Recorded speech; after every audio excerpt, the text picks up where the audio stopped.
Hello there, my name is Lisa. I'm the owner of Lollipop Box Club, and today I plan to get really messy fingers.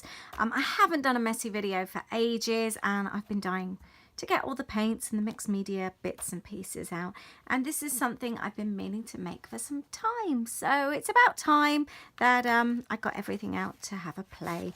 I've got here in front of me a canvas, plain canvas. It's been kicking around for a while.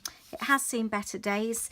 It's been in my to-do basket for some time, but obviously once you've got all the paints and everything else on it, it doesn't really matter that it's got a bit marked and that. I've got bits and pieces from August kit. I've got a stencil from the July kit. I've got the stamp from the new September kit, like this. I've got an old stencil of my own here. I've got various paints. I've got papers from the August kit, and I've also got some from the September kit as well. So I have got a real mishmash here, but obviously you can use any materials at all that you know that you've got lying around. Now I'm going to start. I love the spotted paper in this month's kit, the tissue paper. So I'm going to start by using that as a base for my canvas. The idea being at the end of this we're just going to have a really cute canvas with a cupcake on, and it can go in any room, but to be honest it's just an excuse to play with all the paints and things. Some Mod Podge first thing to stick the tissue paper down. I've had to resort to plan B already as I can't get the lid off, and I'm home alone, so no husband to ask for help, so I'm going with PVA glue instead. So I'm just going to stick this top and bottom. I think sometimes when you're doing a canvas it's easy to forget the sides. Don't forget those sides. Just gluing that down. So although Mod Podge would have been my chosen medium, it's much thinner than this PVA glue that I'm using. You can use PVA glue if you haven't got it. And that's the canvas with the tissue on. I'm now going to use some white paint and smear that over the canvas with an old gift card. And this is going to be my base for my artwork today. I don't want it thick because I want to see the polka dots through. And that's the nice thing about using an old credit card or a gift card. The harder you press, the firmer you press down, the less paint that you use, or you can also use it to lift it. So it works really well. What I like about using the tissue paper, you get a really nice texture underneath, and again not forgetting those sides. I think this type of art really suits me as it's really not something you can be a perfectionist with. It's a lot of trial and error, just experimenting and playing. There are no rights and wrongs, and that really suits me because that's the type of art I really enjoy. That's stage number 1 complete. If you wanted to see even more through, you could use gesso, which is thinner even still. It's like a primer, and you'd be able to see the tissue paper through even better. I'm now going to use this distress stain and get some of these circles on. Now the thing is with doing this kind of project, it's all about layering, so you don't have to worry about things being perfect, again like what I've just said, because a lot of this, to be honest, you're not going to see that well. It's all going to be like as a background, but at the same time you kind of need the background as well, so don't panic too much about perfection. I think I might add a little bit more pink there. I keep this old piece of kitchen towel in my stationery drawer. It's obviously very well inked, as you can see, and what I love about this, I can press it on just to absorb the paint a little bit, but you also get a little bit of the paint come through, or the previous inks. Just got to be careful not to pull up that tissue paper too much. I have just blasted this with my heat gun, so I don't have to wait for it to dry. And I'm going to go back to the circles again. I'm actually going to turn it around so I've got the ink on that side. I'm going to be taking some of the texture paste here and using that on the canvas next. I like to use an old credit card that's been cut in half for this. and I'm just going to spread the paste through the through the stencil to get that texture. And I like how that's really turned pink because of the ink there. I love that. Layer of texture paste using the circle stencil. I'm going to go and give this a good going over with the heat gun now. Next bit, I'm really pleased with those textures. I hope you can see that well. I'm going to use, I do love a sunshine stencil. I'm going to use this one here, and what I plan to do is use that where it's like the cherry almost. That's what I hope to do. Now, in order not to get the spray ink in places where I don't want it to go, I am covering it up. I've just taken this rubbish out of my bin, and let's give that spray a tap and spray that over. I don't want it to be overly dark, but obviously I do want it to show up as well. I've just sprayed it again in the centre just to make it slightly darker in the centre. Let's remove the rubbish there, and I just hope it's worked out. Yes, exactly as I wanted it. Now I can form the cupcake that I wanted to make around the sunshine, so that will end up being the cherry on the top. I'm going to use the paper from the August kit, and this is going to be my cupcake case, so I'm going to cut out the case on here ready to stick on. It's only paper at the end of the day, so if it isn't quite right, I can always do another one. Is that large enough? I think it needs to be a little bit larger. That will work. I am just going to rub out those lines though, those pencil lines. And the cupcake top is going to be paper from the September kit. I want to make sure it's large enough. It needs to start here, about there.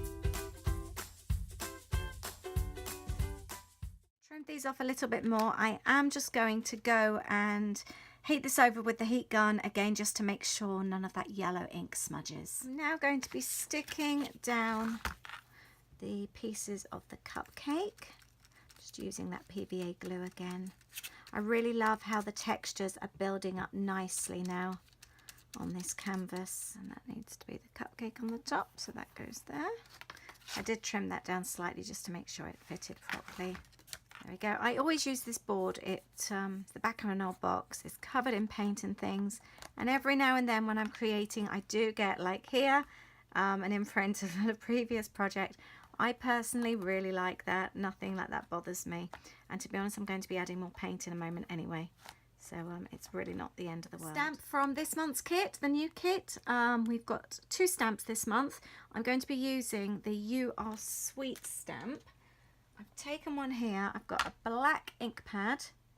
I haven't used this stamp before, so sometimes they take a little bit of inking.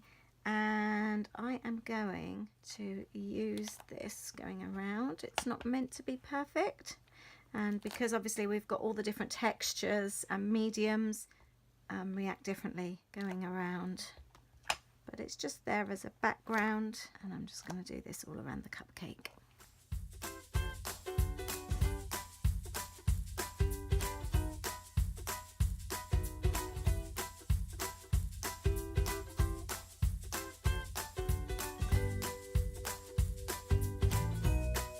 We have it where I've just gone around the edges of the canvas with the little stamp. Taking a little bit of the antique white Kaiser colour, put on the back of this old card, and that's going to go over the top of my cupcake.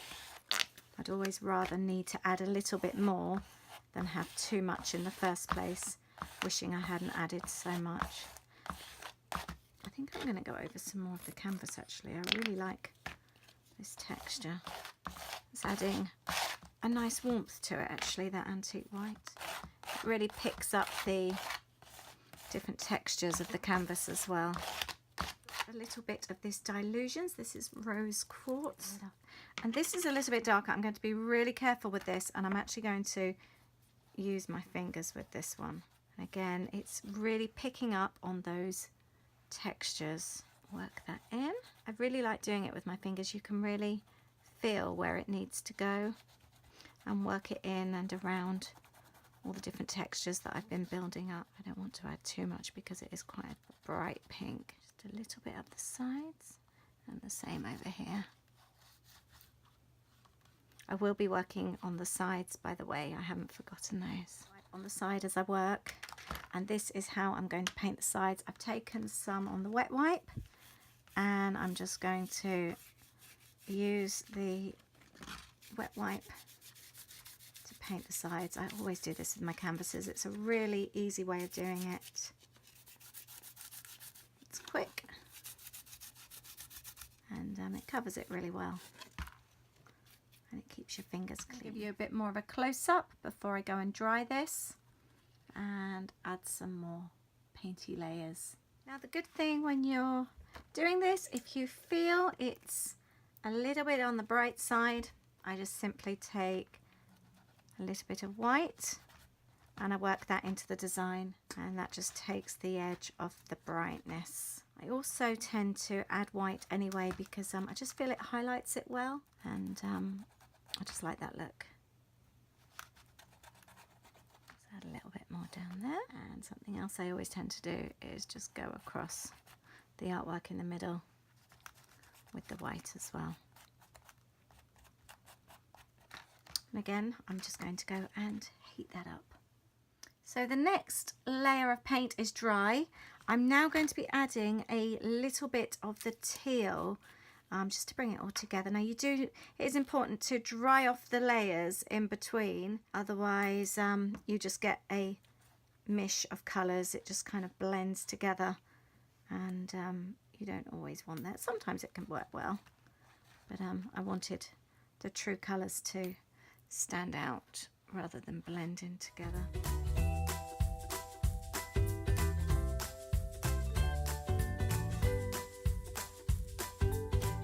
Together really nicely now. I do, however, want a red cherry on the top, so I've got more Kaiser colour, and again I'm just going to be doing some good old finger painting and a good splodge in the middle. Now I'm more or less done, but it does need some definition to help things stand out. I've got my usual black journal pen.